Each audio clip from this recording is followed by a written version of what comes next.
Yes, so on the 31st, the morning of the 31st, we received a call from IMRCC, the coordination center in Rome,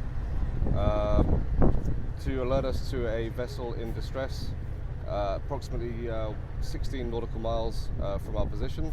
They asked us to alter course and to proceed at maximum speed to this boat in distress and to report back to them. Okay. So you were not allowed to rescue all of them?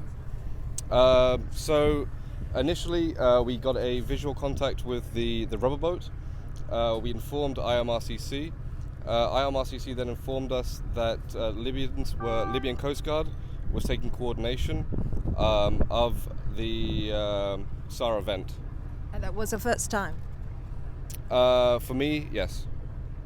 So what did you do then?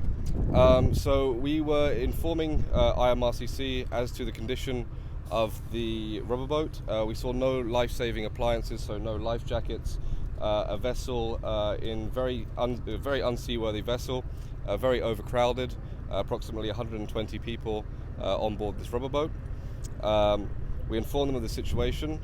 We were told that Libyan Coast Guard was coordinating, that we were to go on to standby, and initially not to interfere with the SAR event. You did not? So we went on standby. We continued to monitor the situation with our rescue teams on standby in case of the eventuality of an immediate threat to life. The conditions on board the boat, it was a distress event, so we continued to monitor. We received a call via sat phone from Libyan Coast Guard. We then were given permission to launch our rescue boats, to distribute life jackets, and to do a medical assessment of the situation. So you were allowed to go on the boat? So we were allowed to put our rescue boats in the water to proceed, to give out life-saving appliances, life jackets, and do a medical assessment. And then you rescued some of them. How many of them were there? So while we were giving out life jackets, the medical team on board from MSF saw that there were children. Initially, it was a report of a 5-year-old child who was possibly hypothermic, shivering in wet clothing. They then asked if we could evacuate this child for his safety, and also the father of this child. I again informed the Al Kifra patrol boat that still was not on scene but was proceeding to our location via VHF.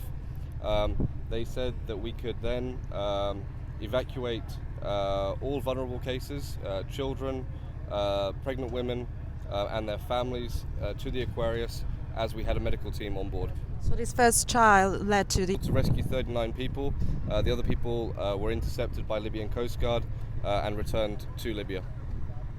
You could not do anything about it? So we did ask for permission to be able to evacuate all of the people to the Aquarius. That was denied. And now you're asking, why is this happening? Yeah, the situation is very confusing for us. Search and rescue is already a very complicated job to do in the best scenario with good weather. These boats are very, very dangerous, very fragile for people, so it's already a very complicated situation. It's becoming even more complicated now with these changes of command and coordination.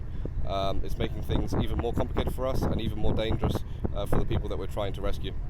So you're asking now? We're asking for clarification.